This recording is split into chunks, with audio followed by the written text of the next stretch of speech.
না, জানতাম না। সাবিলা নূরের এখানে একটা ভাইরাল ডায়লগ আছে, এটা কি আপনারা জানেন? না না, এখনো কিছুই দেখা হয়নি আর কি। তাণ্ডব। হ্যাঁ। না আমি জানি না তো। আমি শুধু ইয়ারটা দেখছি, ইনসাফের একটু অ্যাকশন দেখছি। ওই যে আমি মানুষ মারি না, আমি পশু মারি, মোশাররফ করিমের, এটা আমি দেখছি। ভালো লাগছে। মোশাররফ করিম আমার খুব ভালো লাগে, খুবই ভালো লাগে, কারণ ওদের কমেডি কমেডি ভাব। আপনি মোশাররফ করিমকে কখনো সামনে থেকে দেখেছেন? না না, আমি কখনোই দেখি না। আমি মোশাররফ করিম ভাইয়ার পাশে বসে সাথে দাঁড়িয়ে অ্যাক্টিং করেছি, সেই সৌভাগ্য আমার হয়েছে। যাক, ভাগ্য ভালো। উনি অনেক ভালো আসলে অভিনেতা। আমরা তো, এই সিনেমার জগতে এখন মানুষ আসেই না। যেমন ছোটবেলা আমরা অনেক সিনেমা দেখছি, স্কুল চুরি করে, কলেজ চুরি করে, মার ব্যাংকের টাকা চুরি করে, কিন্তু এখন তো সেই ধরনের সিনেমা হয়ই না, আর আমরা দেখিও না ফ্যামিলিগতভাবে। কেন বা কি এমনি কি এখন আর সেই আকর্ষণটা নাই। ইদানিং এই যে বরবাদ থেকে মানে শুরু হইলো কিছু দেখা, ভালো লাগে। আমার একটা এইজ হয়েছে, বয়স হয়েছে, আমার ছেলে মেয়ে, ওই দিন আমরা 9 জন আসছি, এসে সবাই মিলে দেখছি, আমার খুব ভালো লাগছে। পরে চিন্তা করলাম যে মানসিক টেনশনটাও দূর হইলো, আর সময়টা কাটা গেল, ভালো লাগলো। এই জন্য কি আজকেও চলো যাই, বাসায় ভালো লাগতেছে, মন খারাপ লাগতেছে, এই জন্য কি চলো ঘুরে আসি মা মেয়ে। যদি সিনেমা দেখতে পারি দেখবো, নাহলে সংসদ ভবনে বসে থাকবো, রাব্বা প্লাজা যাবো, একটু ঘুরে টুরে বাসা চলে যাবো। না, আমার মনে হয় যে আপনি শ্যামলীতে গেলে 7টার টিকিট, 8টার টিকিট পাবেন। 8টা না, তাহলে আমি ইনসাফই দেখি, সেটাই ভালো হয়। সেম তো। সেইটা একই তো সময়, একই সময় না। তাহলে আমি অত দূর কষ্ট করে যাই, লাভ কি? তাহলে আমি বলবো যে ইনসাফ সিনেমা দেখেন। ইনসাফ খুব ভালো একজন ডিরেক্টর। উনি আমার বড় ভাই সঞ্জয় সমদ্দার। উনি বলেছে যে যদি আপনাদের সিনেমা ভালো লাগে তাহলে একজন মানুষকে বলবেন, আর যদি সিনেমা খারাপ লাগে 10 জন মানুষকে বলবেন।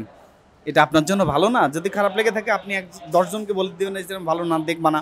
না, সেটা আবার বলা যদি আমার ঠিক খারাপ, না। যদি ভালো আমার- লাগে আমার কাছে- তাহলে একজনকে বলবেন যে ভালো লেগেছে, দেখে আসো। না ঠিক আছে, কিন্তু আমি আমার কাছে, আমি আমার মতো করে দেখবো। ওই মন্তব্যটা করাটা আমার আমার হিসাবে, আমি এক নজরে দেখবো, ও আরেক নজরে দেখবে।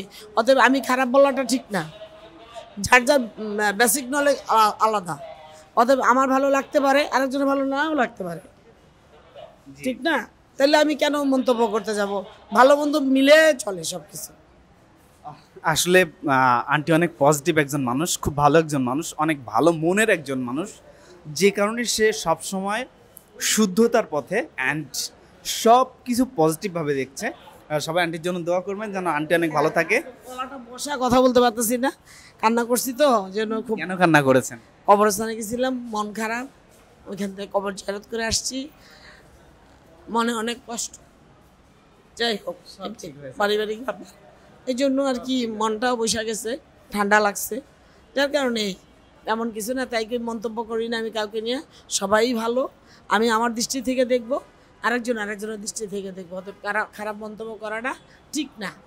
মানুষ পরিস্থিতির শিকার, যখন যে পরিস্থিতিতে মানুষ থাকে সে তখন বুঝতে পারে যে ওই পরিবেশ, ওই পরিস্থিতি কি হয়। এক্স্যাক্ট। যখন আপনার পরিস্থিতি না হবে ততক্ষণে বোঝা যাবে না যে আমি কোথায় আছি। পিছনে বসে বড় বড় কথা বলতে পারে সবাই, কিন্তু যখন আমি পরিস্থিতির শিকার হব তখন কিন্তু আমি ওইখানেও আমি চুপ।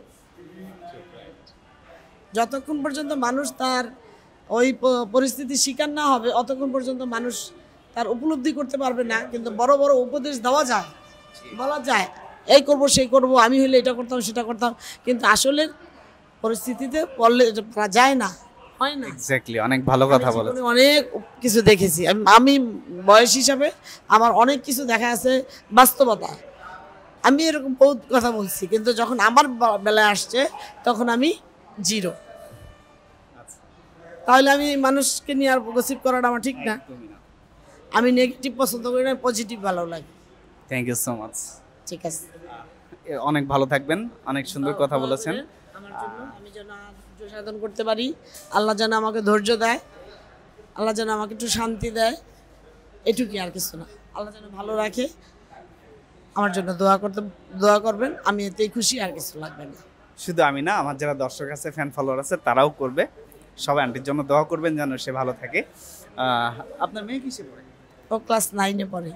এখন ছোট মানুষ, অ্যাক্টিং টেকনিক এর ইচ্ছে থাকলে ঢুকিয়ে দেন নাটকে, খুব ভালো হবে। আমার এরকম লাইন গেট নাই। আমি আমার বড় মেয়েকে নাচ গান করাইছি, যার কারণে ও তখন বিয়ে হয়ে গেছে। মেয়েকে যদি ও নিজেই পারে, নাচতে পারে, ও নিজেই পারে মাশাল্লাহ। কিন্তু মানে ছোটোটারে বড়োটারে অনেক চেষ্টা করছিলাম, অনেক কিছু বানাবো, অনেক আশা। তবে ও আর্টের দিক দিয়ে খুব ভালো, গানও শিখাইছি, গানে নাই, ও আর্টে বেশি করে ভালো। আর নাচ অটোমেটিক পারে, দেখাই দিলেই হয়েছে, মানে অটো পারে। যাক আলহামদুলিল্লাহ। আপনার 14 নম্বর কি লোকাল? না, আমি এখানকার স্থানীয়। লোকাল মানে স্থানীয়। আচ্ছা, থ্যাংক ইউ সো মাচ। আমি ট্রাই করব আপনাদের জন্য কিছু করার, আর আপনাদের জন্য দোয়া করার। অনেক ভালো থাকবেন। আমি নিজেও একজন নাটকের মানুষ, তারপর আমি সাকিবিয়ান সাকিব খানের অনেক বিগ ফ্যান হিসেবে সাকিব খানের কিছু রিভিউ নেই, আমার নিজের পেজে দিই, সেগুলো অনেক ভিউ আসে আল্লাহর রহমতে। যাক, ভালো।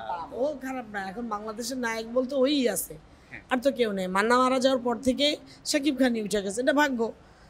আগে তো অনেক নায়ক ছিল, সালমান খান ছিল, এই ছিল সালমান শাহ। আমরা সালমান শাহ পাগল ছিলাম, কিন্তু তখন তো আল্লাহর হুকুম, মারা গেল। এরপরে মান্না আসলো, মান্নাও মারা গেল অল্প বয়সে। এরপর শাকিব খান আসলো, ভালোই করতেছে, খারাপ না, ভালো মন্দ নিয়েই চলে। এখন পরিচালক যেভাবে বানাবে ছবি সেভাবেই চলবে। তবে সামাজিক ছবিগুলি যেভাবে বানাইতেছে এখন ভালো লাগে, মানুষ মানে সিনেমার দিকে আকর্ষণ হইতেছে। মানুষ না তো ঘরে বসে মোবাইল টিপতে টিপতে ব্রেন, মানুষ চোখ মুখ অন্ধ হয়ে যেতেছে। একদম ঠিক কথা। যার কারণে মানুষ বাইরের কিছু জগৎ সম্বন্ধে কিছু জানে না। আমি কি, আমার ছেলে মেয়ে কি, সব মোবাইলে। তাই বলি যে কিছু কিছু জিনিস বিনোদনের দরকার আছে। সিনেমার মাধ্যমে যদি আমরা কিছু বিনোদন পাই, আমাদের শিখার, আমার না হোক, আমি যা শিখি আমার আরও শিখার সময় আছে, শিখার কোনো শেষ নেই। বাচ্চাদের শিখার অনেক কিছু দরকার আছে, যেটা আমাদের মোবাইল নষ্ট করে দিচ্ছে। Thank you so much. আন্টির নাম কি? আমার নাম, ডাকনাম বেবি। আর আপুর নাম? Tanima. Tanima. Thank you so much আপনাদের দুজনকেই সুন্দর সুন্দর কথা বলার জন্য। তোমার নাম কি? তুমি করে বললাম। আমার নাম মোহাম্মদ খায়রুল বাশার। সব জায়গাতে কোন এমন চ্যানেলে এটা? এটা ইউটিউবে সার্চ করলেই পাওয়া যাবে যে খায়রুল বাশার নামে। আচ্ছা আচ্ছা, ঠিক আছে। ইউটিউব, ফেসবুক পাবেন বিডি মডেল জোন নামক একটা পেজে, সার্চ করলেই পেয়ে যাবেন। আচ্ছা, ওখানে আমার নাটকের ক্লিপও যায়। থ্যাংক ইউ, ভালো থাকবেন। ঈদ মোবারক। ঈদ মোবারক। ঈদ মোবারক।